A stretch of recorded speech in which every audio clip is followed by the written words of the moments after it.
Welcome to Amplify Alaska. My name is Yngvil Vatn Guttu, and with me here I have two representatives for the amazing acapella trio Pipeline Vocal Project, Lisa Hawkins and Molly. I don't know your last name. I knew that wasn't good. What is it? Deannie. That's all good. No, that's okay. That's part of the. Keep it. I don't mind not knowing people's names. I don't mind it. I don't mind you not knowing. I will even. No, who are you? Doesn't matter. No, exactly. But you sound good. So the big takeaway here, guys, is that we have an event coming up. We are Amplify Alaska, and we have an event with Pipeline Vocal Projects. Oh, yeah. We're raising funds for United for Ukraine. It's going to be on May 13th, Friday the 13th of May. And it's going to be at Christ Community Church. If you don't know where that is, it's 2222 100th Avenue. And the show starts at 7 p.m.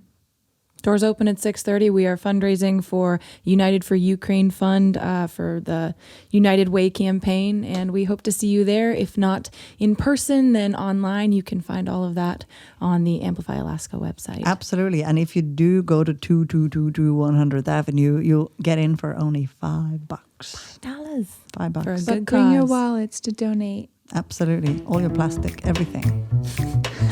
See you there.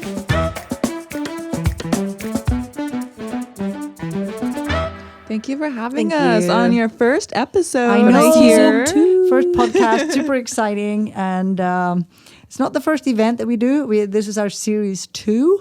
And in that series, we're going to be working on kind of monthly podcasts and quarterly live events. And we're going to spend these podcasts talking about making music and talking about doing good for the community. Let's get going. Heck yeah.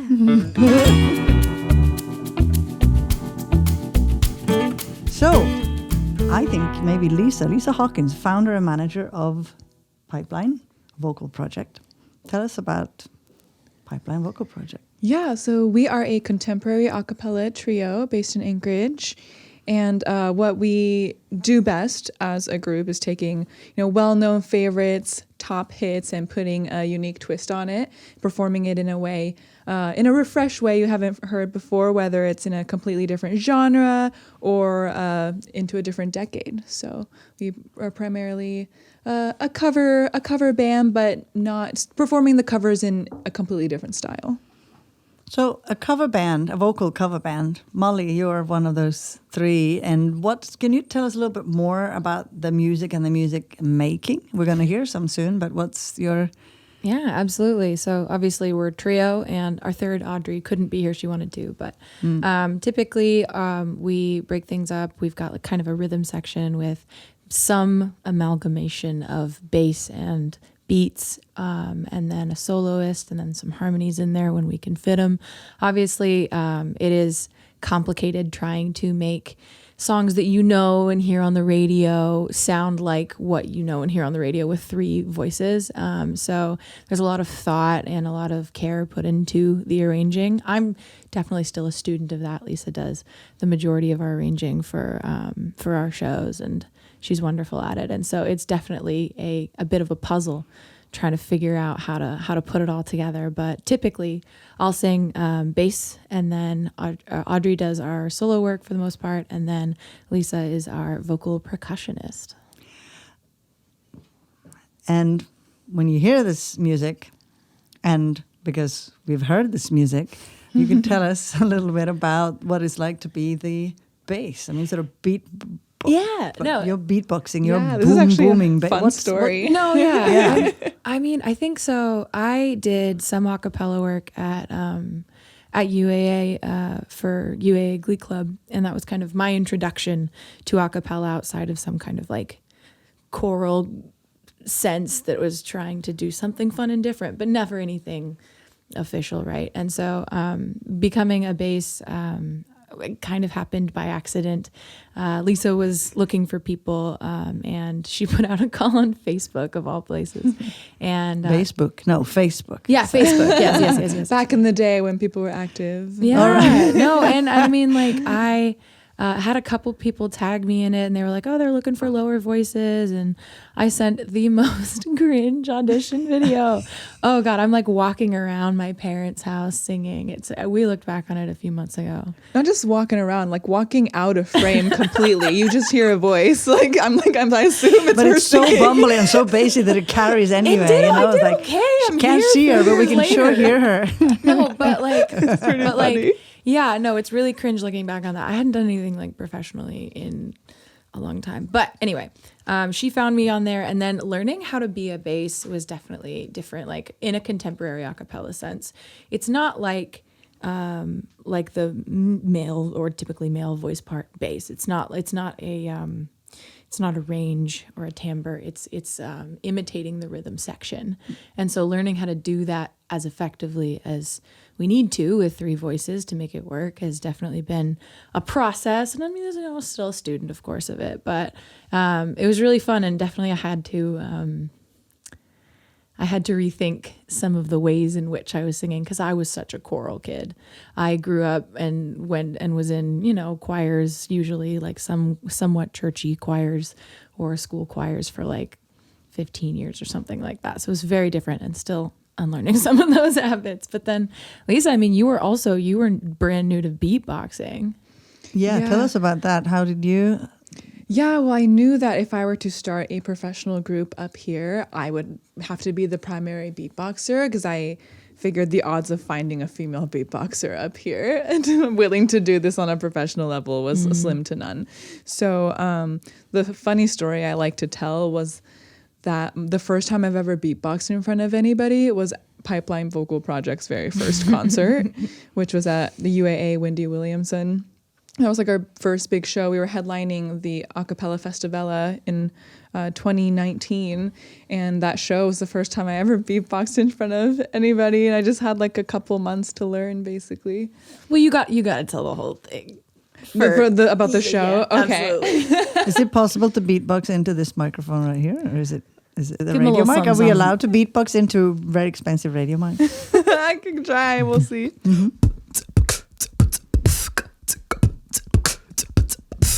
Okay, we'll keep going. We'll get the bass. I mean, this is like clearly what we're doing here. This is right? what we do. Yeah. So in August, was it? I got a phone call from the activities director at UAA, and he called me up. We had touched base just ever so briefly a couple months before that, and he was like, hey, Alaska was going through like a budget crisis at that time. And they're like, we can't really afford to bring a headlining act from the lower 48 like we typically do. I know you just started a group. Are you interested in headlining the show? And at that point, we had been a group for like 2 seconds. Right. Approximately And 5 minutes. Yeah. He was like, do you have like a 45-minute show? And I was like, absolutely we do. Lied out my mouth. And I hang up the phone. I'm like, we have 2.5 minutes of music. Right. We had one song that was not like a song we would have put in a set now. It was kind of like an intro to how we all sound together type thing. And we didn't know each what are we other. gonna do? And that, honestly, like looking back on that time, it was so fun. It was so stressful. I'm sure it was more stressful for you because you had to figure out the arranging stuff. For me, I was like, oh, let's figure it out, and then you just come, and it was such the scheduled, because we had to, figure out how to sing together, how to sing these pieces together. Audrey had never done a cappella before. I'd never been a bass before. You'd never been beats before. Mm-hmm. It was madness. And then we were all figuring out, we were like, we should throw some choreo in here, and like, what do we wear and how do we act? And like, it was a crash course. But it was great. we made the show happen, which I think is like, I don't know, a really cool It was so success fun. story. People liked like, it. who would have thought? Yeah.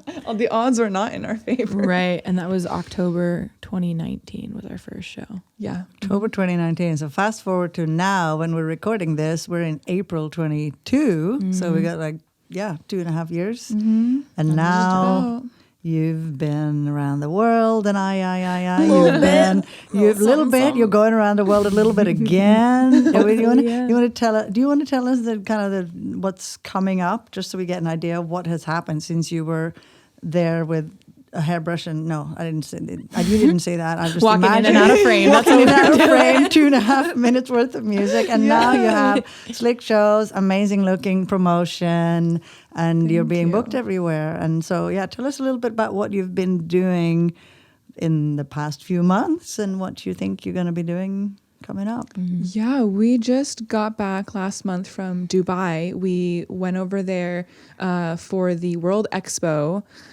which is, famously known as the World's Fair. And it was a really incredible experience. We got to, see so many different cultures, heard so many languages. Anything you can think of was there. Yeah, we also ate our way around the world. Yeah, we did. I was going to just ask about that. How was the food? Gosh, I mean, we needed more time, right? Like we needed There's more never time. enough time for good food. No, and then just the things around an expo are so bizarre. It's just like it was a giant Epcot. Each country had their own pavilion, which often had their own restaurant, and it was just really, really incredible to just be a part weird of it. things running through. Like we were just walking through, because how far do you think it was across? At least half a mile, maybe more. More, yeah. Oh, maybe. I would say maybe a mile and a half. Mile and a half across? Okay, I believe you. Because it did take us a minute. Okay, yeah. But anyway, so we would just be like walking across, and there would be like, for example, a lady. How do you describe this? So probably like 1 story tall was the bottom of her dress. And then from the top of the dress, she's singing opera. And you're like, what? And they're like, and you can see underneath their little feet, there are people like walking around. It's just. I thought you were describing a creature now, but actually you're no, describing kind of, a pretty theater much. piece. Okay, and there were these a two women costume. singing like the flower duet. They're like, Yeah. and I'm like, Did it give you ideas for a pipeline? yeah, I I'm mean, just I'm looking starting at the to dress have, is ordered. dress- No, yeah. I'm just kidding. It was like a float, but she was the float. She went, yeah, it was like a parade float. And then our guides, we had these like youth ambassadors who were walking us around. They were wonderful. And they were just be like, yeah, so anyway, another day at Expo, just like that kind of stuff was You everywhere. become sort of exhibits yourselves in was a way. You get used to it. Did you get used to it? bananas. You only had 4 days. You didn't really get We used did to not have enough time to get used to anything. No. I think we just walked around with our, jaws on our chest, like, oh my God, what So the that's hell? kind of like visit, a. Oh, sorry, go I ahead. was gonna say we got to visit like our own country's pavilion, like That was Audrey's cool, too. Filipino. Oops. What? Oh, yeah. Filipina. Which country? What? Sorry? So we went. She's from her family's from the Philippines, so we got to go to the Philippines pavilion. I'm Japanese, so we got to go to the Japan pavilion. So that we got to prioritize those pavilions, which was really, really fun. And we went to Luxembourg because it had a slide.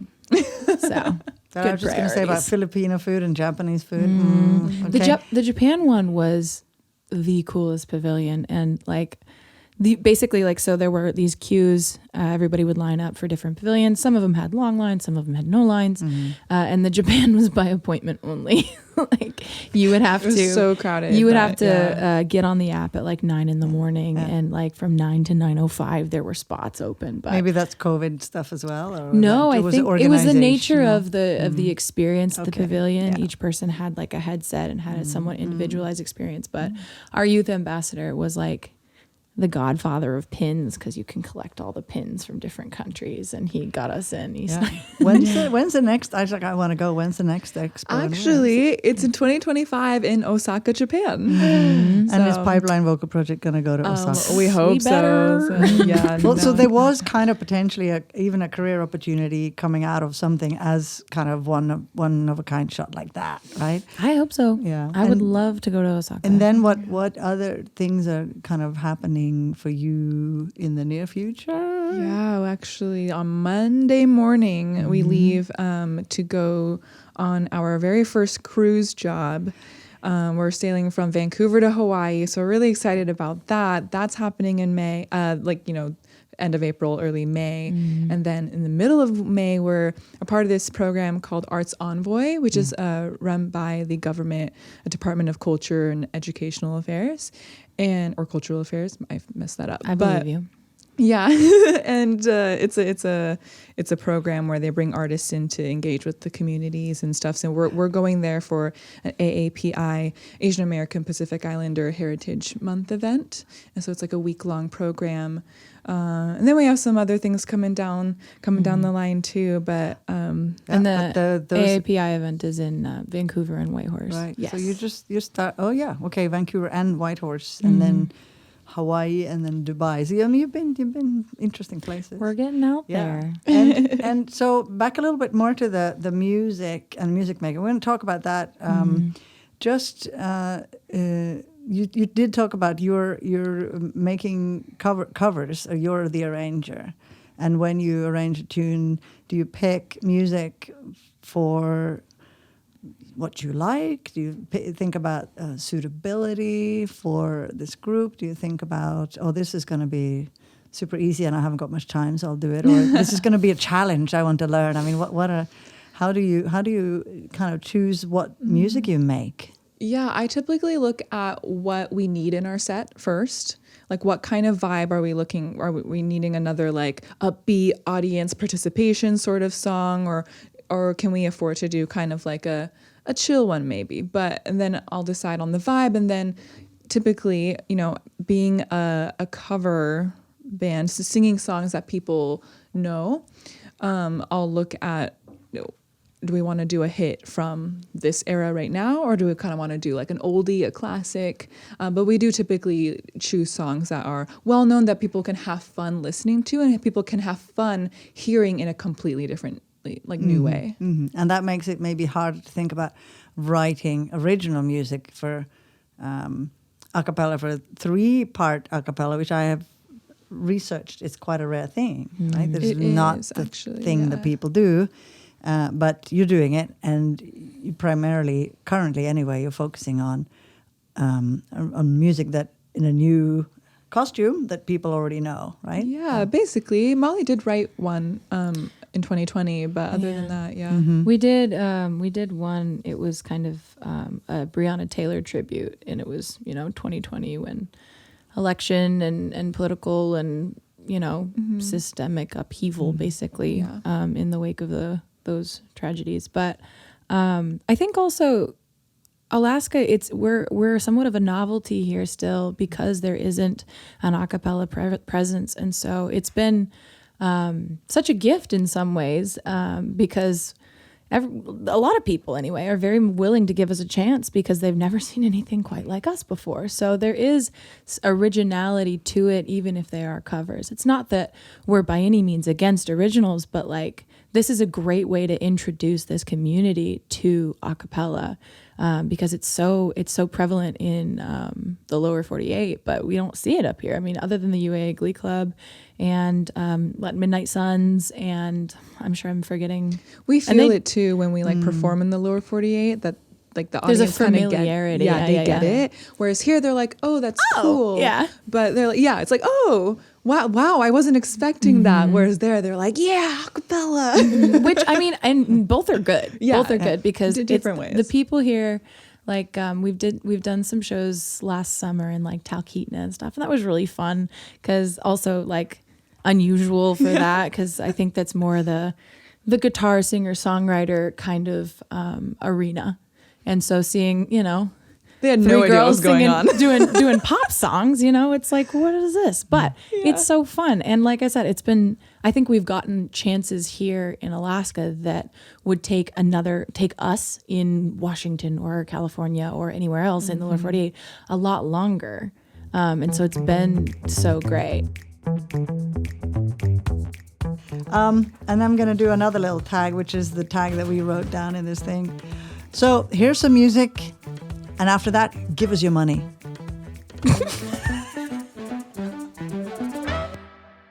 All right, here's the thing. I want to talk about this. This is like, we've talked about the professionality of being musicians, and we are learning to be fundraisers. And there are a bazillion ways you can take the money from people if you're good at it, and we're hopefully getting quite good at it. And we've discovered this amazing new platform, which are not paying us to say this, but I just love the title of this platform, Give Butter. It's like give butter. Givebutter.com, and then we /PVP. So that's where people are going to give money. Givebutter.com/PVP. And you can watch the live show there. You can watch the live show. So GiveButter comes with all these little nifty tools for communicating with the audience while you're fundraising, right? The funding tracker, live, and little woohoos for audiences when they give money. But primarily, we're raising awareness and funds, and givebutter.com /PVP. But there's buttons everywhere. Just click on the buttons. United for Ukraine. Mm-hmm.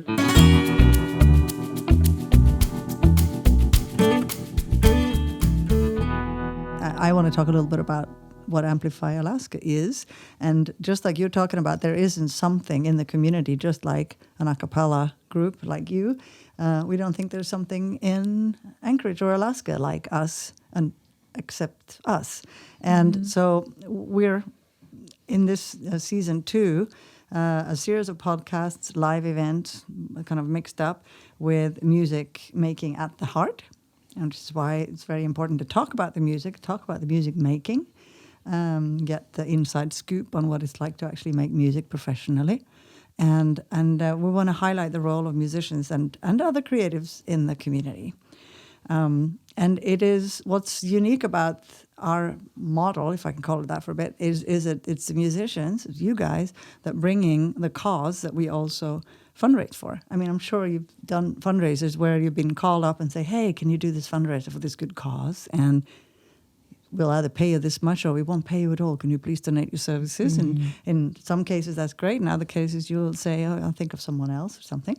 But we believe that musicians are essentially kind of community-minded and civically minded and empathetic, creatures who wanted to take a leading role in doing something good for the community. And so that's why Amplify Alaska has this unique kind of timeline when we plan that we start with the musician and ask them about the music and about what they care about, and then from there we build the awareness and fundraiser, and the conversation is about something that you care about.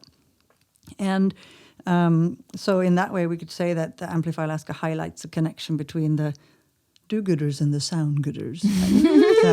Ooh, that's a I tagline. like that. I kind of like that. I don't know if it's true. But Amplify Alaska is going to work with musicians of a lot of different styles. We already tried out a few things. We're going to continue kind of being broad and inclusive, and also fundraise for a lot of very different organizations in terms of what they are working on, how big, how organized they are. Maybe there's a startup that's just an emergency fund for something, or maybe a very established kind of nationwide or international organization.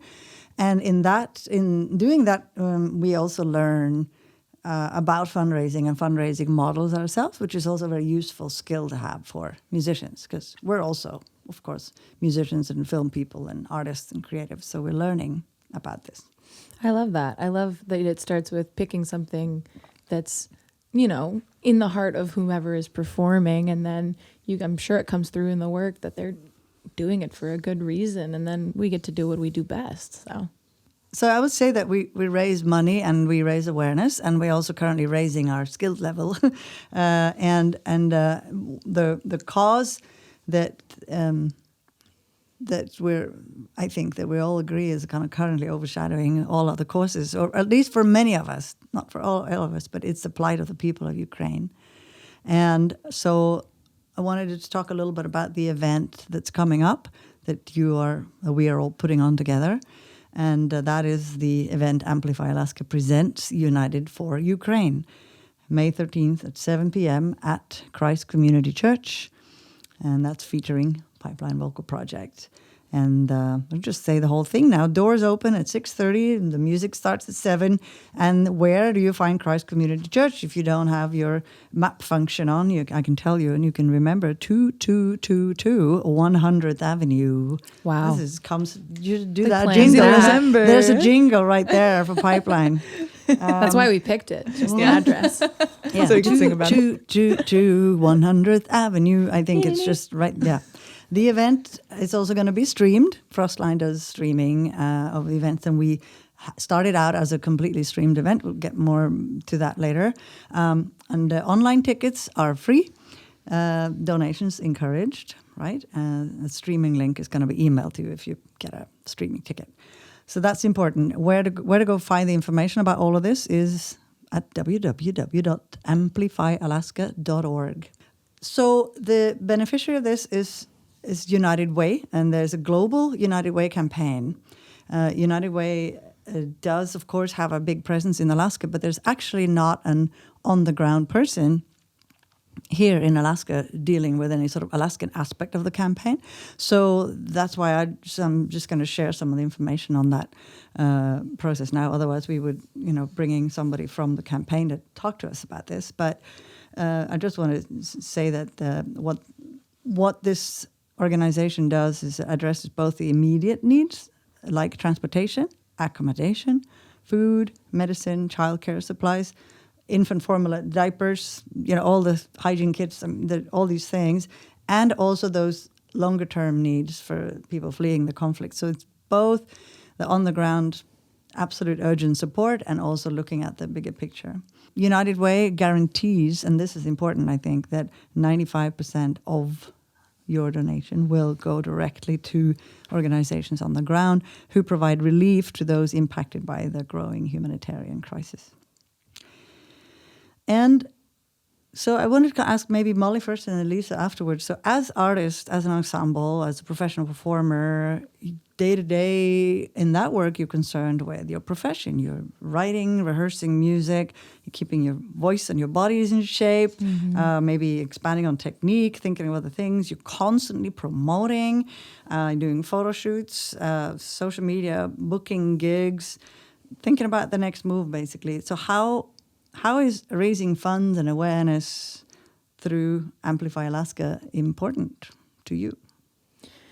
Well, I mean, obviously it's been all over the news, and I think in the 21st century, there's so much visible coverage. It's impossible not to empathize with the people of Ukraine and want to do something about it and actionably do something. And raising awareness, sharing on social media does help, but being able to actually, put something out there and raise money and know that we're, especially, with the United Way giving so much of its money, 95% guaranteed, you're like, okay, this isn't going to some, mail-in flyer. But so I think that wanting to actually affect change is hugely important to us, and such a good reason to have a show. That's the best reason I can think of to have a show. Mm-hmm. I mean, of course, we all have demands on our time and promoting and rehearsing, and there's lots of work that goes into that. But I can't think of a better reason to put in the work than a cause like this. Mm-hmm. Yeah, and I mean, music is communication, right? It fosters connection and it brings people together. Mm-hmm. And Alaskan musicians especially, I don't think, have a lot of opportunity to speak out about issues like this. And at least not in a way that doesn't get drowned in the noise that is social media. And so to be able to have an actionable thing that we can do that is contributing to an issue that weighs so heavy on all of our hearts is such a wonderful opportunity. And specifically for Pipeline Vocal Project, one of our missions is bringing people and languages and cultures together and bridging them, I guess, through our music, I should say.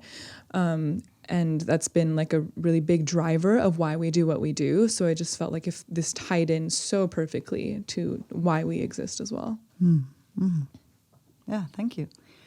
And that is why people should come to the event. They should get their tickets. They should, if they don't want to or cannot, they can attend in person. They can stream it right then and there, but they can also go and find the event later on amplifyalaska.org, the website, and our YouTube channel, which is very easy to find through the website. And, of course, donate to the cause. And you can donate on the day of the event. You can donate now. We're recording this, obviously, before the event, but the donation button is available and live after the event. So you can just click on that button and show your support and show your love for the people of Ukraine. Yeah, and you can find that link both on Amplify Alaska's website as well as the Facebook event site that is United for Ukraine on Pipeline Vocal Project's Facebook and Amplify Alaska's Facebook page. Easy to find. Very easy. Yeah. Yeah, and I wanted to ask you, Yngvil, like, I feel like as a musician, if you've been a musician for long enough, you eventually become an organizer of some sort. But I wanted to ask you how you fell into that role. I don't know if I remember exactly. I've kind of been a bossy type of person my entire life, right? So maybe it's just that. No, band leading leads to, and directing and all of that leads to organization. I can talk about how Amplify Alaska came about, which would be great. And it's a partnership. The organization is a partnership between a nonprofit that I run, between Frostline Production, which are here right now, capturing audio, videoing us, and then an artist. So I'll just tell kind of quickly the story. So I run a festival in Anchorage called Spenar Jazz Fest, and in COVID 2020, we gave out meeting grants to we raised funds and gave out meeting grants to performers. And one of the performers, Joel Schnapper, who is a trumpet player based in LA, but who was from here in Anchorage, applied for a mini grant. He wanted to do a fundraiser, and this was also at the time of the murder of George Floyd. So we had, a dark Tuesday. Everybody arts-wise in the whole country just kind of didn't do whatever they had planned on that Tuesday, and then it sort of really raised everybody's awareness of Black Lives Matter. And Joel wanted to do an event for that. So there was this sort of sense of wanting to do something to, again, what can I do? This is such a huge issue. Well, I'm me. I want to get people together in community, want to do something.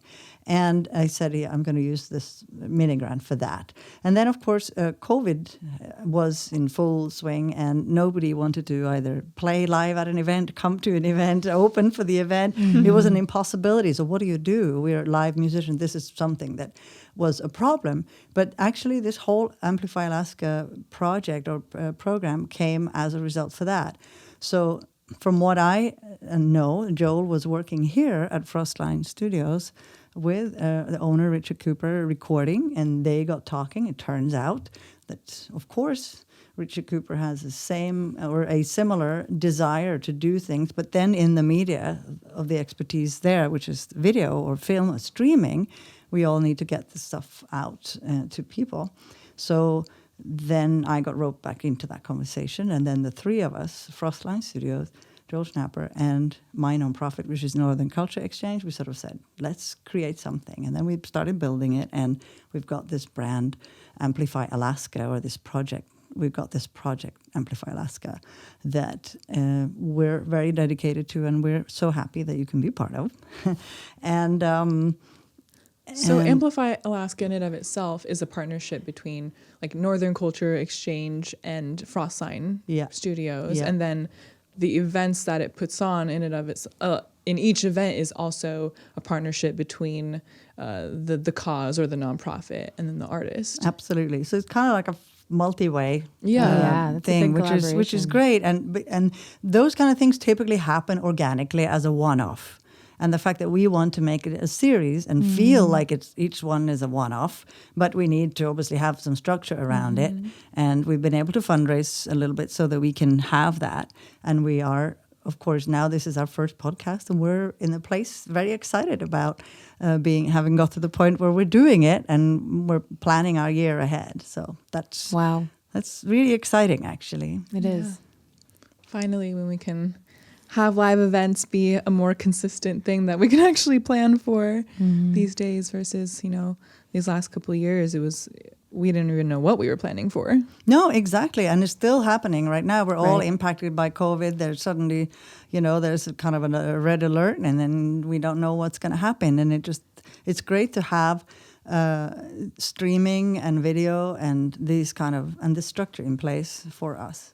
But in general, I think that we all hope, and I'll speak on behalf of Amplify Alaska, that we hope that we will be able to produce regular year-round events where conversation is taking place between us who make music and us who do good in society, because we're the same people. We're all in one community, and our community is growing.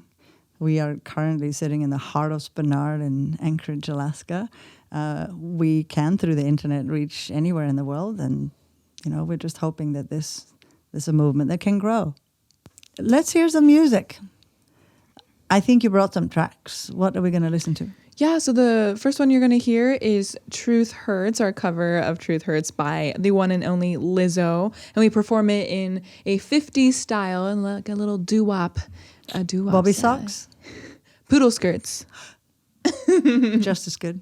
And then the other one we're going to show you is our take on the Kim Possible theme song, and very spy, very cool. Hope you like it. Spy cool. Mm-hmm. Mm-hmm. We put the sing in single, ain't worry about no ring on my finger, so you can tell your friend, shoot your shot when you see him. It's okay. He already in my DM. Why am angry till they gotta be great? Don't text me, tell it straight to my face. Fresh photos with the bomb lighting. New man on the man outside of Vikings. True things mean something more exciting. Shoo-ba-doo-bop-bop-it-um-bum-bay. Bum bum ba-dum bum bum bum bum. Oh yeah. I'm your basic average girl, and I'm here to save the world. You can't stop me 'cause I'm Kim Possible. There is nothing I can't do, and when danger calls, just know that I am on my way. It doesn't matter where or when there's trouble, if you just call my name, Kim Possible. So what's the sitch? Call me, beat me if you wanna reach me. That is so awesome. It just sounds so good. Thank you. How do Thank you do you. it? How do you do it? Do you rehearse? No. We just show up and see what pops That's out. what I mean. The raw talent. That was right. That one was such a fun video to make. It really was. One of our early throwback videos, too. Back Poodle in skirts. 2020. Yeah, Am I poodle right? skirts. We get a lot of use out of those, let me tell you. We got our Yeah, money worth. sure. Go if you ever want cheap costumes, go on November 1st. November 1st at Halloween. any Spirit Halloween store that shows Yeah. up in your local 90% I off. went and got cheap cobwebs on Where do November they come 1st. from? Cheap Where do they cobwebs. go? Yeah. Nobody knows. Nobody knows. There's going to be a warehouse in the middle of Iowa that's just got all the Spirit Halloween everything. I feel the same way about those carnivals that like come through. I'm like, where do Yeah. you go? That's got some afterwards? like mysticism to it that I Yeah. feel like they come in on the wind and They the just show carnival up. thing. I want Spirit Halloween to have that as well. So this is not a commercial for Spirit Halloween. But I would just say I don't know if it's necessarily it could positive. be. No. It's great. It's you guys are so tight. It's just like, and you do all these things that I just sort of. I can imagine if people come up to you, and I'm sorry to say this, and say, "Are you from Alaska?" Because this is sort of. There's a preconception of Alaskans be a little bit looser around the edges and not so incredibly super tight and brilliant as this sounds. I haven't Have found you never that so had much. that? I think- People are not surprised that you're that good. Well, so because we've done only a few gigs outside of the state, I think a lot of people, especially when we were in Dubai, like they don't know what the connotation seen of the guys in the Alaska is. beard They and got the- no no. idea. It's funny is we met people from Alaska in Dubai who like came to see us. They heard we were coming. It was a frighteningly short distance. Who was it? It was my Kenai. voice teacher's voice teacher was in Dubai and saw our show. So maybe it was spying on your vocal. Maybe. She seemed like she performance. liked it. I don't I'm know. not so sure if she can hit those low notes well. Can you just go to Dubai and check on her? Yeah. It could be that. No, I think she lived in Dubai now. Anyway, but Well, no, I haven't found that people have any kind of negative connotation about us being from Alaska. Oh, I don't mean negative, but just a positive surprise that you are from Alaska. Because, Generally, yeah. I would just say that they do. I still think about it when I hear People are you. surprised. Are they really? Like Alaska, what's that like? Well, you know? people are surprised just in general, I think, sometimes when they like acapella as much as they do. Yeah, because one of these Yeah, questions that's so that another organization that I work for, we often kind of put our opening question is, what does Alaskan music sound like? Right, no idea. And well, we could just think Lots of of things. Yeah. And you are sounding like Alaskan music, or Actually, you're I was not. like, Yeah. I love that. You represented Alaska in Dubai, for sake. So I think yeah. the surprise, at least for like the acapella community anyway, comes from the fact that like we are the first and only like professional acapella group up here, and so that that definitely got us like a novelty thing too, like right off the Foot in bat. the door. So yeah, they're just like there's a new acapella group from Alaska, like what? Because And- usually you hear from California or like the East Coast, And there's only 3 of them, and they're all women. Like, there's also in and of itself, it's both very rare. uncommon in even the acapella in like community to have 3, to have them be all women, and then add on the fact that we're from a place they've never been to and hope to go. It's definitely have some novelty there. For sure. This reminds me of one thing I wanted to talk to you about a little bit too. I could talk to both of you, but I know that one of the reasons for starting the a cappella group was your commitment to music education, vocal education. So you lived in New York for a bit, you come back here and you find a gap to plug in the music scene, right? And you thought that a cappella singing was something that could kind of help music education. And Yes.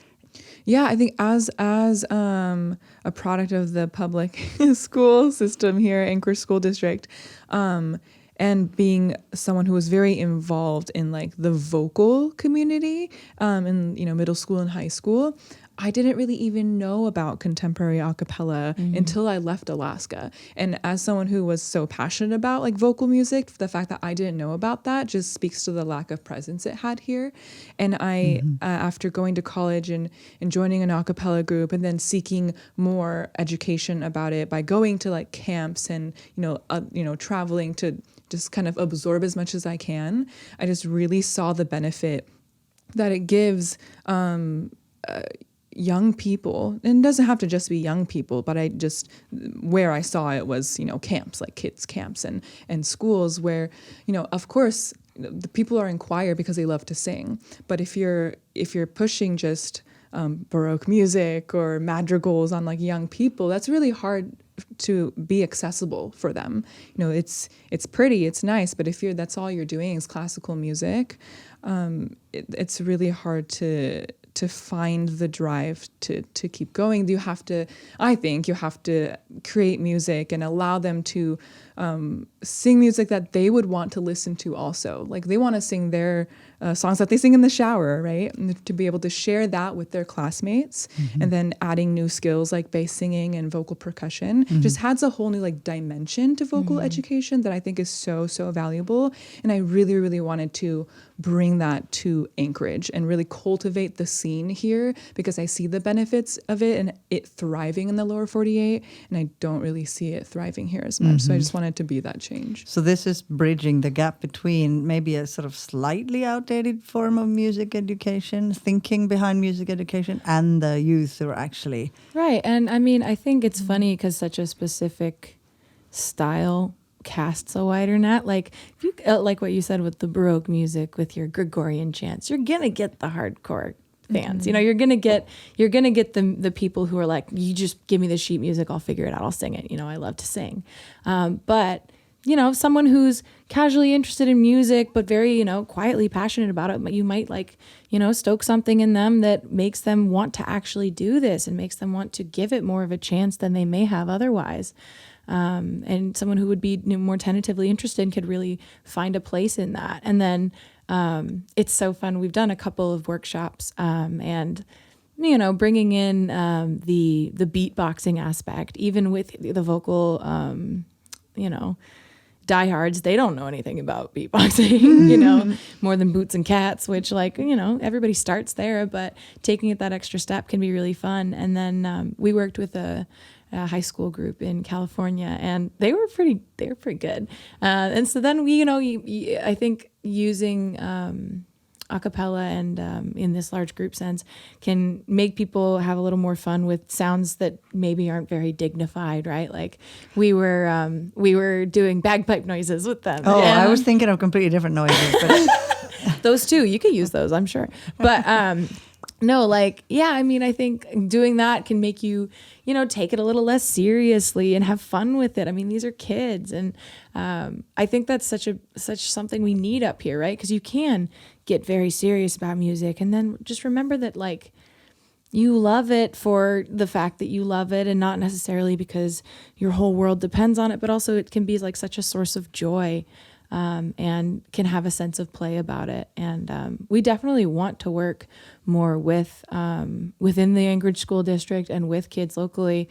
Obviously, that's been somewhat restricted the last couple of years, but it's definitely something we're passionate about and part of our mission statement and why we exist here, to be, I hate to say an example, but truly it's a demonstration. Proof I think that three of this girls who went through the Anchorage School Mm-hmm. District do it, and we perform it, and we, pay taxes on it and make money, and also love what we do, and it's done with these three brains and these three voices. And that's why I formed the group, is that I was doing workshops in the school district, but just obviously quickly realizing that me just doing these workshops is not enough, and that the community needed was an example group. Just to, because I would go and sub at these schools and be like, who's here because they love to sing, not just for the easy credit. Almost everybody raised their hands, and then I asked them about acapella and do you guys, how many of you like pentatonics? Almost everyone raises their hand. And then I asked how many of you see you guys yourselves doing this, and then no one raised their hand because they had no it's a very idealized Hollywoodized, Pitch Perfect, really kind of mainstreamed, right? Glee. And Glee, like acapella, and they didn't really see it as a tangible thing. It was Hollywoodized. So I did want to create a group to show them that this is real. You could do it with three small town girls from Alaska. And as as a musician, there are so many dimensions to music. And I feel while the classical vocal music it's very valuable. Path is very valuable in the terms of traditional education. You need that foundation to learn how to understand and read music, right? But there are so many, especially in the vocal realm, being that the voice is inside your body and not something you can tweak as an instrument, and being able to show them that there are so many different dimensions to vocal music, in the sense that it's a lot of connections and vulnerability with people in order to make the music that you want, not just hitting the note, not just hitting the rhythms. If you're not in tune emotionally with your comrades that you're singing with, you're not going to get the product, the shimmery in the chord that you want. That's my favorite part. I think that I found such a beautiful thing with these two women, because like I said before, I came from a choral music background, and so I adore ensemble singing, right? But then the added you're on hard mode when you're in a 3-woman a cappella group. So it's you have your own part and you have to hold down your own part, but and you have your solos, but it's the best parts of ensemble singing, because you're with these two other people that I adore, that we hang out and do things outside of our group. And then also we make music together that we're proud of. And so having that kind of intimate connection allows us to be a stronger group and make better music than we would have if we didn't like each other. Right. And would we be able to make the arrangements? Did we not have that foundation for music theory? No. But we also go on the complete other side of that and we omit sheet music from our process entirely. We don't use any sheet music. We arrange completely orally and we learn completely orally. So we don't have anything visual to hide behind or reference. So we try to do that in our workshops too when we teach something, that it's all just kind of like listening and like a true like connection. There's like no piece of paper you can hide That's behind. so interesting. I can just see you doing corporate workshops. It's kind of because now I want to spend another 2 hours talking about making music as not just as a metaphor, but as a model for a group, for not team building, but yeah, you can call it that. Connection, for activity, connection. It's such a good example. I know we're fighting for music in the in the education system. Because and one of the arguments will be that your kid's brain will operate so much better if they get X amount of hours of music in there and for the rest of their lives, really. So it's so funny that we always have to kind of have this ancillary excuse almost, a sort of a goal for music making in and of itself is obviously what we love doing, and that's why we're doing it. However, what you're describing is what any kind of team, any organization or business or any group of people love to have is a connection. And like we've grown in so many non-musical ways, having to figure out how to make this different. Like Lisa and I are both very strong-minded, independent women, and when we're on the same page, man, it's magic, right? Like, and when we're not, it's also kind of magic in a different way. Last thing I want to ask about then, I think this is a very interesting conversation. Talk a little bit about how you feel your audiences, because we're preparing and we maybe also be post-pairing. This podcast will be seen before and after a live event of yours, and of course you're doing many others. So what thoughts do you have, and this I'm throwing it at you, totally unprepared, do you have about what's happening with an audience when you're singing? How you feel your audience? What's your relationship to your audience when you're performing? I mean, go ahead. Yeah. I was going to say that I think is a learning process, because every audience is so different. Like, it's just like giving a speech, every audience is going to like react to one joke, but not the other. So we've definitely had to like practice. We call them talkabouts, like the talks in between our songs to kind of help the audience, like guide them from one part of our show to another. And like sometimes some jokes stick and sometimes they don't, right? Oh my gosh. So this was like perfect example. Like we do this little joke about how we speak 4 languages in our group, and my portion, I'm the sucker who only speaks English, and so like here I'll make the joke. They'll say, "Oh, I speak Japanese and I speak Tagalog and Spanish," and I go, "And I Google Translate often," and that like lands in Alaska. It does not land in Dubai. You look like the dumb American who can't do anything, and they're like, "Cool," right? Like, I'm sorry. Go ahead. I interrupted. No, that's fine. But I think there's a cliche that music is a universal language, but it's like so it's okay to just be able to speak English. I don't feel that way. Right, but no, I do believe that music is universal. It's a need, not just the language, but it's also kind of a physical. It's a physical experience, a physical phenomenon of sound and vibrations and everything, and then a community of a live audience. So, of course, we love live audiences, and we hope that we will be able to meet many live audiences through this series of Amplify Alaska. Absolutely. On May 13th at 7 p.m. at 2222 100th Avenue. Did I do the plug good? Do you think they'll hire us for a jingle? I couldn't be done better. Now I have to go home and online. oralize a 3-part version of that. Obviously. Thank you so much for coming. Thank you for having us. Thanks for having us. Oh, you forgot to put film in.